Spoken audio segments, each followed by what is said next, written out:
Howdy, folks. Greyhawk 4x4 coming at you again, your resident vintage gamer, and it is our campaign update time of the week.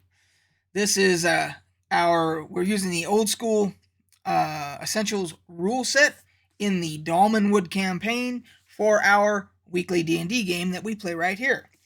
If you are not caught up, you are welcome to go back and check out the playlist. I have an entire playlist that you can go back and start from the beginning and get yourself all caught up. Then you can come back here, and here we go. So, with our latest session that we had on this past Friday, we were quite wounded, and we needed to heal up. So we had gone back out of the dungeon and up to the top floor of this tower thing, as we've spoken about before. And we decided to, for 2 days of rest to try and get let the finger wagglers get their spells back so they could heal us and so forth. So that's what we did. But we had a couple of random encounters while we were trying to rest. The first of which was we had a rather putrid-looking undead creature that showed up that we had to take care of, and it turned out that our friar, which will show off the minis while we do this, that's our friar character right there. Of course, you're not going to be able to see too much detail, but trust me, he's a cleric, friar, and he was able to successfully turn it, which was very nice. And we determined that there is, in different rule sets, there's different ways that turning undead is handled. And some say that there's a certain number of turns, etc. The way I play it, when I'm DMing in my campaign, if an undead is turned, they're just gone. And so our current DM, kind of agreed with that and decided that that's what it means. If they're turned, they will basically flee, and be gone. So that's how we dealt with that one. Then our second encounter while we were camping was we had a human trapper, furrier trapper type guy that showed up at our camp, and he was there to hunt birds. And it was like some kind of tradition, I guess, that he had done.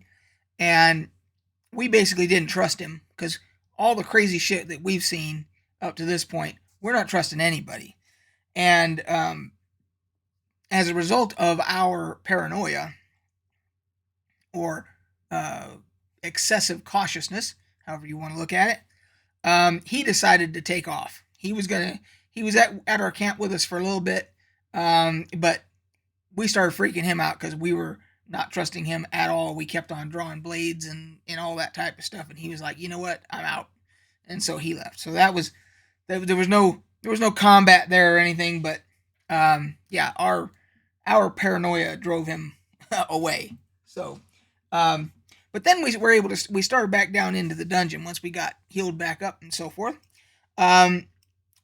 We make it down to where we had left off, and if you remember, there was a room with the, lack of a better term, mushroom people that we had to defeat and all that.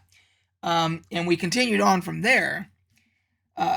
We encountered in the study, there was like a study type room.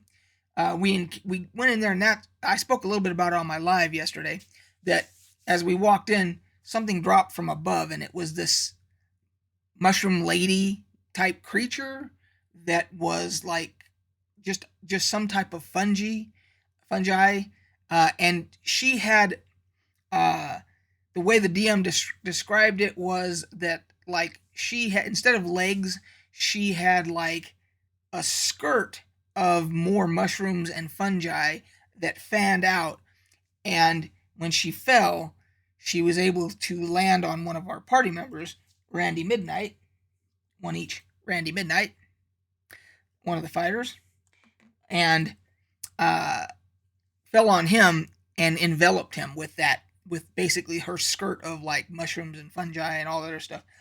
In addition to that, we had to all make saving throws because, and I failed, my character failed, and we don't know the extent of this yet because he failed, he started growing fungi all over his body.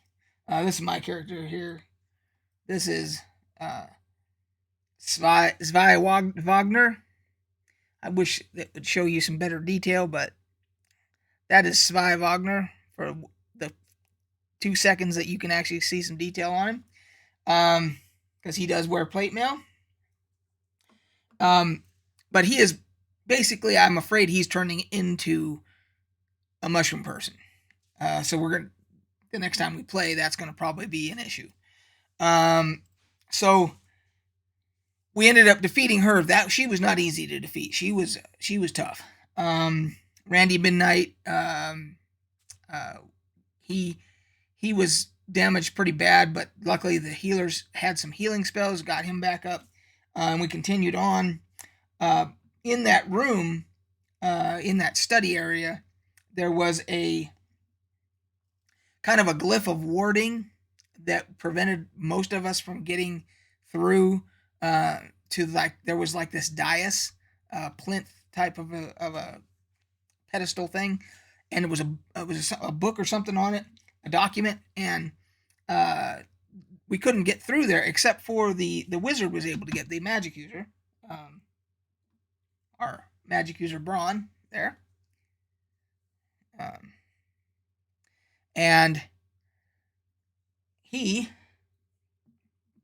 was able to get to it, and it was a document that basically said, gonna borrow this, be back in a bit, signed Leftarius. Now, we had previously, at the very beginning of this dungeon area, we had encountered an incorporeal, like ghost type character or creature, NPC, undead, but he was not aggro. He was not angry. He was not aggressive towards us. And he basically explained to us that he has done what he can, like when the rag and bone dude would bring the absconded with children here, or charmed or whatever. This ghost would try to protect them as best he could, but unfortunately he is not able to physically touch anything, which meant that he couldn't like make barriers or shut doors or anything like that to try and keep them protected and so forth. So he said, but he left us with, you need to send the letter or something like that. We don't know if this is the letter he's talking about. We have no idea, but it's possible, and we're not even sure what it means. But we're trying to put pieces of the puzzle together. So we got that, and we continued on. We found a room with some giant, like, mutated rats that we had to deal with, and they weren't necessarily a party either. If I remember correctly, they might have had disease or something like that. But we were able to deal with the giant rats. And then we moved into another room, which turned out to be more like a library. And I'm checking all my notes here. When we went in there, my character went straight into and heard some like paper shuffling or something like that behind this one like set of bookcases or whatever, and so my character went to investigate, and for lack of a better term, there was a paper monster, a creature made out of paper and book covers and ink, and it's a library monster, an animated library monster. Well, it turned out there was more than one of them. There was a couple of them in there, and we had to fight. I got enveloped by that paper monster, which was basically wrapped me in like all the paper and everything else like that, trying to suffocate me. But regardless, we were successful there and beat them. But there was a smell of throughout this area. There's like the smell of wet dog and bananas. The DM said, because I generally, regardless of what character I'm playing, one of the questions as a player, I always ask is, number one, what am I hearing? Regardless of whether we're in combat or we're just walking out a hallway, what am I hearing? Am I hearing any ambient noises coming from a certain direction? Am I hearing voices anywhere? Am I hearing water dripping? Am I, just tell me what I'm hearing. And then the other thing is, what am I smelling? Is there any kind of an aroma? And he said that there is the smell of wet dog and bananas. That's all we know. That's what it smells like in this dungeon. And there's like an eerie green light too down here. So freaky place. But anyway, so when we got done with the paper monsters, it was time to call it quits for the night. But there was quite a bit of combat between we had the encounters in camp, and then we had the mushroom lady, the glyph of warding, giant rats, paper monsters. It was a crazy time. So that is the update. So we're still in the dungeon. We're still trying to, work our way through, figure out if this is the letter that we're supposed to send somehow. No idea. And don't forget, the rescued children are back at camp at the top in the base of the tower up above, not in the dungeon with us. And there is an NPC character, another magic user, who is watching over the children while we're down in the dungeon. So at some point, because they don't know how to get home, when we're all done, it will be that we take the rescued children back to the village to their folks and all that stuff. But in the meantime, they are being protected. So that's where we're at, guys. That is the campaign so far.